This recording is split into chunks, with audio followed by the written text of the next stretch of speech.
everybody, Kevin here again, doing another Zoom chat, and as you can see, I'm talking to Mr. Richard Suggett.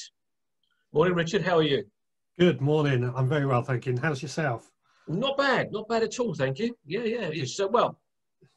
I've been on my allotment a lot just recently, and I was moving some big concrete slabs, 2 foot by 2 foot, and I think when I was moving them a couple of days ago, I tweaked my groin, so I'm staying off the allotment a little bit at the moment. Well, at this time of year, there's not a huge amount you can do except digging over if you're a digger and just general maintenance and mulching. But you've made pretty good progress with your allotments. So yeah, I've had it 9 weeks now, I think. So, and there's a lot more been done since I last sent you any photographs or videos. So, yeah. I need to do that. So, Richard, tell everybody that will be watching this where Richard Suggett was born and a little bit of background about your family, perhaps your mum, dad, or whatever, and tell us what they were up to. Well, I don't really want to know what my parents were up to when I was born, to be honest. Well, I was actually born in Pulborough. Well, that's where I lived for most of my life, which isn't too far from you. No, it's not. My mum was a hairdresser. My dad's a fridge engineer. Mm-hmm. They got divorced when I was a child. I can't remember how old, but quite young. But yeah, I don't really know where to go from there. That's a difficult one there's so much to talk about there. Well, let's talk about your father to start off with. So you said your father was a fridge engineer. Yes. And I know that's what you do. Yeah. For a living. So I'm trying to work out age-wise, because you're a lot younger than me. So your dad wouldn't have been national service or anything like that, would he? No, he's just turned 60. Might have been last year or the year before. So no, he didn't do national service or anything like that. He left school and went straight into being a refrigeration engineer. So all right, okay. So he's done. So he's done that all his working career then. Basically, yeah. He's not done any other job. He's gone through the ranks, been an engineer, been a manager of a branch, back to an engineer because he preferred it, and he's just retired last year. I took early retirement after being furloughed and decided he had had enough. Lucky man. Yeah. That's all I was Tell saying me about it. So what about mum? What was mum? Mum was obviously a housewife, but did she have a career of anything of any sort?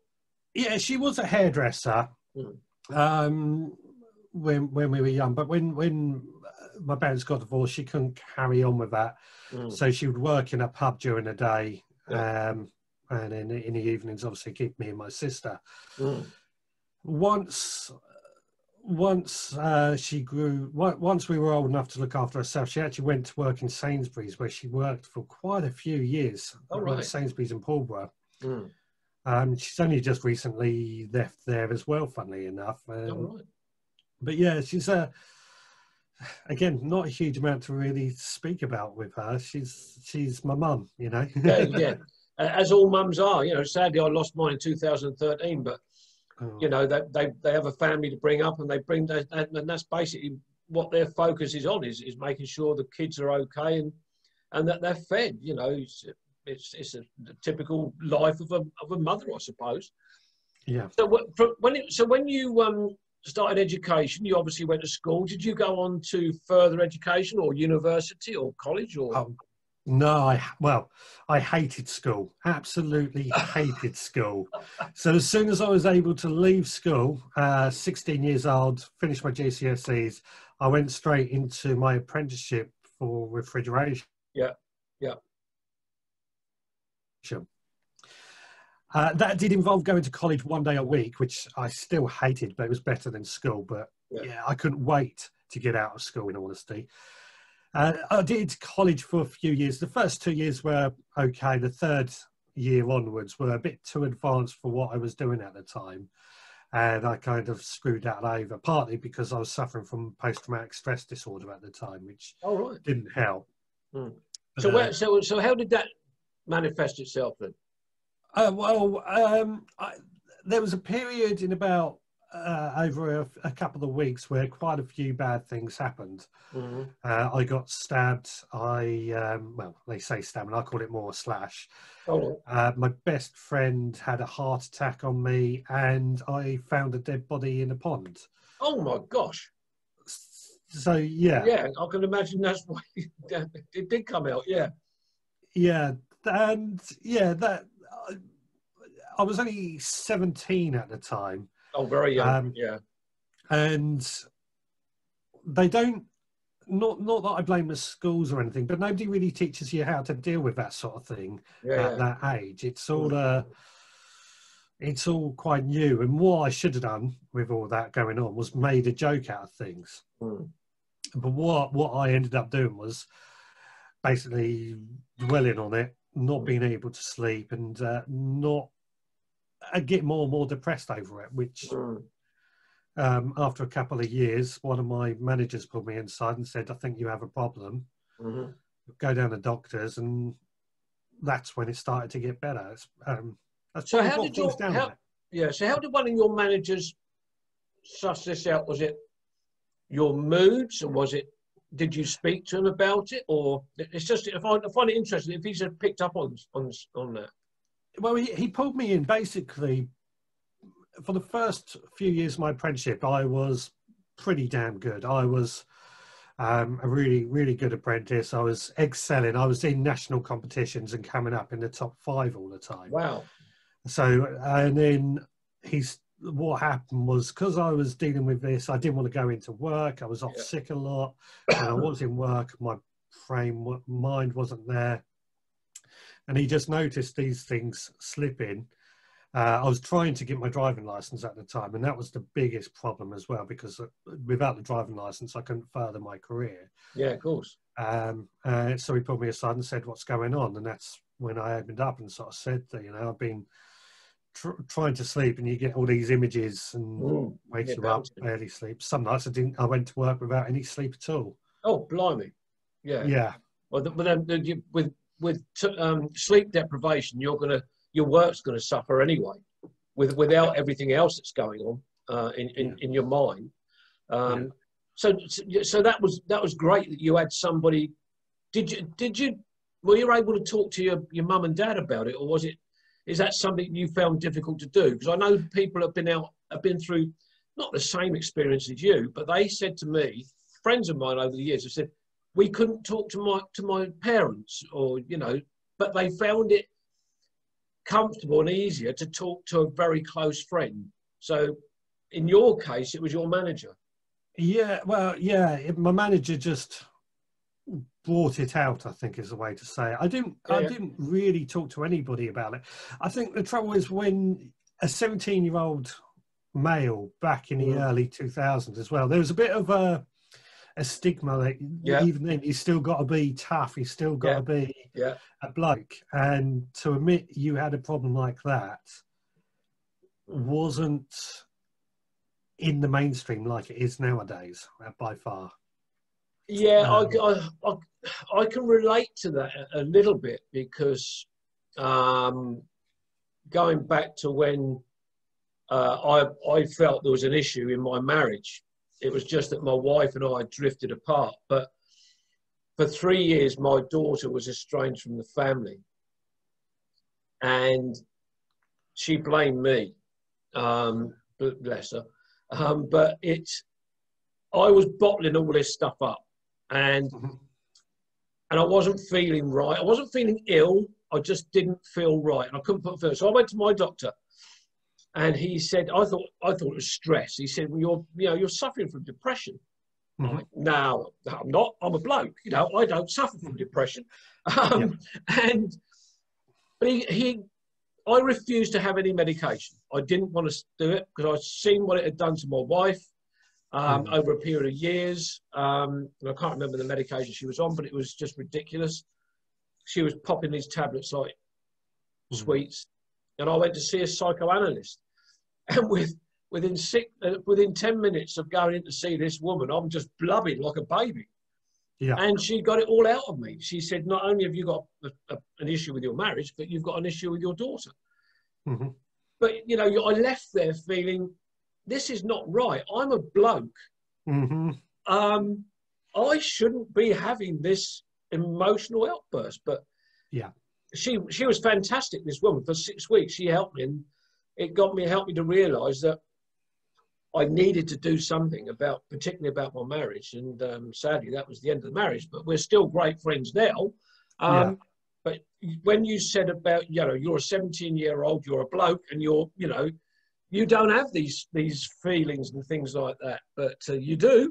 You do, and nowadays it's quite common for it to be out in the open, or to be to acknowledge that at least. And I think that quite often is half the battle, acknowledging that these emotions exist and you need to deal with them. Yeah, exactly. Yeah, because the more you bottle them up, the worse it's going to get for you, the individual. Yeah. So it is great. And the fact that you and I can sit here today and talk about these issues on a Zoom chat. Blokes wouldn't have even talked to their best friends years ago. They would have just bottled it up. Yeah. So the fact that we can openly talk about it, it's fantastic. Yeah. So let's move on from that then, Richard. You have done your apprenticeship, and you went to work for a company, I presume? Well, the company I was working for my apprenticeship actually made me redundant. Oh, right. And I still didn't have a driving license by that point. A year later, that company folded and didn't exist. So I was one of the first to go. And I think a few weeks later, another group of people went, and it carried on. So I actually spent a bit of time while I was sorting myself out mentally, working in a petrol forecourt in Pulborough. Okay. And I was working overnight, and the money was good because I just came off the apprentice wage and onto a proper adult wage. Yeah, yeah. The money was good. The hours were awful, but I really enjoyed it. But after about 3 years of that, I went and back to the refrigeration engineer that I've been doing ever since. Yeah. So have you ever gone down a route of being self-employed, or never thought about doing that?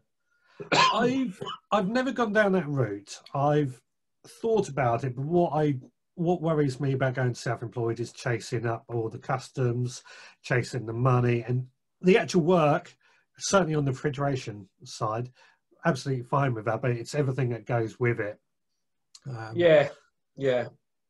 know what you mean. I've been self-employed now 44 years, and they say if you can get through the first year, then you'll be fine. Yeah. But I was always hopeless with paperwork, and I would leave my accounts until perhaps with a month to go, and I think, oh God, I've got to get on and get it done. But now I'm very fortunate. You know, Cynthia Walder, she does all my book work for me, and she's great. You know, and I just pass it all over to her and let her get on with it, so I don't have to worry about it at all. Yeah, I mean, this is what I've been learning since the Veg Grower podcast has become a business. It's very small at the moment, but I'm just learning about all this sort of thing in order to, potentially eventually go self-employed. Yeah, well, this is the next thing I was going to come on to, because, you know, you and I met through Richard Vobes at the Board Explorer group, and that's when I got to know that you were you had your own allotment, and that you've got the Veg Grower podcast, which I always have a problem to say. It's just a bit of a mouthful. So, had you got that going before you met Richard Vobes? I don't know.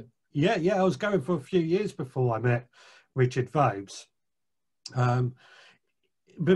Before I met Richard Vobes, the first couple of years, I started the podcast in 2013, if I remember correctly.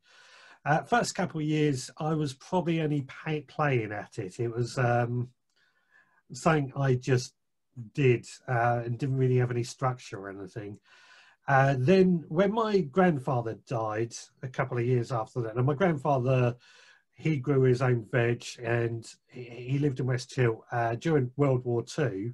Because he grew up on a nursery with his parents, he had to teach his fellow pupils, his fellow students at school, yeah. how to grow their own food during World War II, rationing and everything. Yeah. And I heard that at his funeral. I didn't know that story beforehand. And that kind of motivated me to really stop playing at the podcast and make it into something a lot better, a lot more tighter, shall we say. Sure. And then I started doing that, really working hard at it. And then met Richard Vobes. And one of the first things, when we first met, he asked what I did, and I mentioned podcasting because I've seen he'd done podcasting, and I think that kind of hit it off. It gave him or us something in common that became a friendship. Yeah. But now, of course, you've expanded that a little bit now, because you've got your live shows on Facebook, and which come out Facebook and YouTube at the same time. Yes. Every Sunday, 6 p.m. I go live from my shed, chatting about gardening, trying to get more about getting the audience talking, I think is the way to describe it. I want to have the interaction with the audience with the live show. Yeah. The podcast that goes out every Monday is very much me talking about what I've been doing, what I'm doing, and I try and get other people in where I can. Not easy at the moment for obvious reasons. No, not at all. No. But yeah, and then I did do a lot of videos. I don't do so many now because of the time involved in sat down editing and filming them. Although this year I'm hoping to try and produce more again. And the trouble is, and no doubt you find this with your videos, it's not so much finding the time to do the things, it's finding the time to sit down and edit everything, especially when you're working full time. Yeah.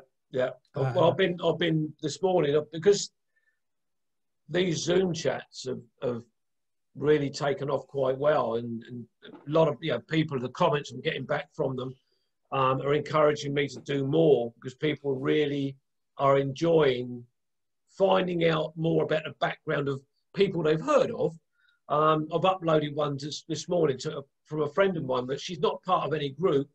She lives in Australia. She's a cake designer, and she's an artist. So I've uploaded that today. So hopefully that will be popular as well. But yeah, I'm being encouraged to do more and more of these. So, and of course, as you muted just now, the current situation we're in, it's restricting how, because you're being asked not to go outside your area, your village or your town.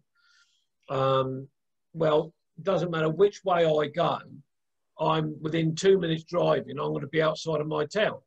Yeah. So my walks are going to be very restricted. So the Zoom chats, I think, are going to be more to the fore than me going out walking about. Because there's only so many times you can walk around and film a woodland or a Cowdrey ruins or something before people get really bored with it.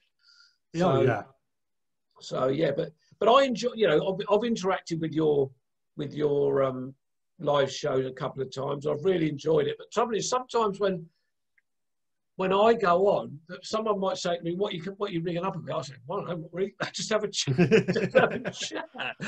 But I think now I've got something more in common with the allotment and things like that. Then it helps me to phone into you and say, "Well, look, this is what I've been doing." So when you've got something more in common with people, it really helps.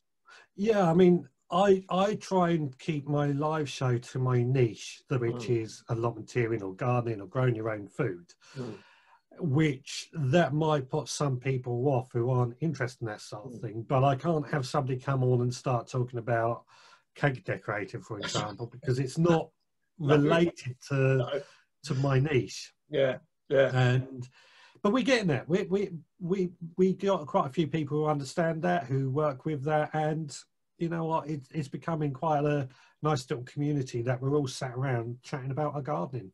Well, that's the beautiful thing, and I didn't realise this until I got my allotment, and you saw what that allotment was like. Well, I took on that small one to start off with. Yeah. But then I was offered this other one, and you and Amanda came along in the most torrential rain that we could have had for you to visit, and you saw the state of that allotment, and you start working on these things, and then you realise there is, and I think I've heard this mentioned on your live show, the community spirit within the allotment holders is fantastic. Obviously, you might get one or two that they don't want to talk to you or whatever. I've not found that yet. But the community spirit is fantastic. And now, the gentlemen, we've got two gentlemen near me, one's 82, one's 80, and they'll come along and they say, Kevin, if there's anything you need, help yourself to what's over by our shed. And it's fantastic. And they're lovely, lovely people. Oh, yeah, that's not uncommon either. It's also known if allotmenteers, if somebody out there is hungry, the allotmenteer will hand over some of their food. Yeah, exactly. You know? It's I class them as a community within themselves, and I think that is worth more than the actual gardening side of things, the community spirit. Yeah. And, you know, during the first lockdown, I really struggled. I hated it, you know, but because I've got this allotment now, during this lockdown, I'm not feeling quite concerned as I was before. I'm fearful of getting the virus, as everybody should be, because I'm aware of people that have died and have been very, very ill and all sorts of things. But once I'm on that allotment, I'm just concentrating on what I'm doing, and the worries and the fears and that just go. Yeah, I mean, I think allotments are great for people who are locked down, because you are out, you're away from the house, you're away from those four walls. But at the same time, you are able to keep yourself to yourself in much better way than anywhere else, I believe. Absolutely, absolutely. And even the people that come to speak to you. I've got one chap over there over near me, David. He'll come wandering down onto the allotment, but because he doesn't want to get ill, he stands sometimes 15, 20 feet away from me. Yeah. But we still have a conversation. Yeah. And then for 5-10 minutes, then off he goes. And that's fine. You know, you've got the camaraderie there, but you're on your own little space. You're doing what you want to do. You can stay there for as long as you want. Yeah. Probably not officially, you're not supposed to. You're supposed to be doing an hour's exercise. No, there's no restriction on how long the exercise should be. Ah, right, okay. Some people just made it into an hour just to dramatise the thing. Yeah, yeah. No, there's actually no restriction if you read the guidelines. It's a case of being sensible. Yeah. But on an allotment, you know, you're not going to get the police come down and check, so they're quite often locked up. And even if they do, they're probably not going to be that bothered because they can see. Yes, exactly. And allotments are still open throughout. Yes, they are. That's right. Yeah, yeah. They've not been closed. Yeah, yeah, yeah. So where do you? I know you said just now you want to expand this so it perhaps becomes self-employed or whatever. So where do you see Richard Suggett and the Veg Growers podcast being in say 5 years' time? Well, that's a difficult question, because I don't really think in 5 years' time I'll still be doing it. Don't get me wrong. I know I'll still be doing it. Sorry to interrupt. You've got Amanda, your wife, behind you, and I think she's very encouraging with you with this sort of thing, isn't she? Oh, incredibly! I couldn't do it without her, in all honesty. Well, on the last, when I tuned into your live show, I think it was around about Christmas time. Yes. Amanda was sat next to you. And I put a comment up. I don't know whether you saw it or not. I said, "Oh, Amanda's there. Great to see the boss is about." And you're not wrong there, because she's behind me, because I'm not the easiest person at going out and pushing myself. I'm quite a laid back and retired to the back behind the scenes sort of thing, which you can't do in this job. You've got to be out there, and she's the one pushing me from behind, telling me, go do this, go do that. So she is quite important to it, even though she doesn't really get involved so much with the podcast or the running of it. She'll come along occasionally, but she's not that interested in it. But she does push me and try and help me out where we can. And the idea being, if we can make it last, or make it a worthwhile job, that we can then start spending a bit more time doing the things we want to do together. Exactly. Yeah, that's what it's all about, isn't it? Yeah. Yeah, I do. You know, me and my ex, we didn't really do that much as a family. We very rarely went on holidays, and I think that was part of the problem. Yeah. But the biggest issue I had with Julie, and the fact was, we never did things together. So, you know, she hated football, she hated golf, and those are the sort of things I was doing. So we never had any sort of combined interests. The only interest we had was bringing up our two children. So from my point of view, you know, I love going out with walks with Cynthia Ward and my mate Steve. That's great fun. But I do miss having a partner, or, you know, that we can share interests together. So I do miss that side of it. But, you know, I'm 67. I'm getting old now, Richard. you don't say that. You never know what's round the corner. No, I know. £1 million on the lottery. That's yeah, and watch the women rush to you when that happens. Oh dear. Yeah, well, that's Richard. I think we've, you know, now we've got to the point about the veg growers and the allotments and stuff like that. The half an hour has flown by. It's always the case that you're doing these chats and the time just goes by. But it's great. I love doing them, I have to say, and I try and make them as easy and it's just like a chat on the phone or whatever. It's nothing too serious. I don't class it as an interview. I just class it as a chat between mates and friends and stuff like that. So, but I hope you've enjoyed it, Richard. It's been great fun. Yeah, it's been fun. Yeah, good. So, Richard, I will say thank you very much for your time today. Give my regards, my love to Amanda. Nearly forgot her name. I do that all the time, so don't worry. So, Richard, oh, by the way, I've got another one lined up with Lee for next week. So, awesome. So, yeah, so he's keen to do that next week. So, yeah, I look forward to that. Yeah. All right, Richard. Enjoy the rest of your day, and hopefully soon we'll be able to meet up. I know Amanda wants to come up here and have a walk, doesn't she? Yes, she does. Yes. Yeah. So once we're out of this lockdown, once we get it sorted out, we'll get you up here for the day, and we'll go for a walk. Yeah. Great All right, Richard. All right. Take care. Take care. Bye-bye. Bye.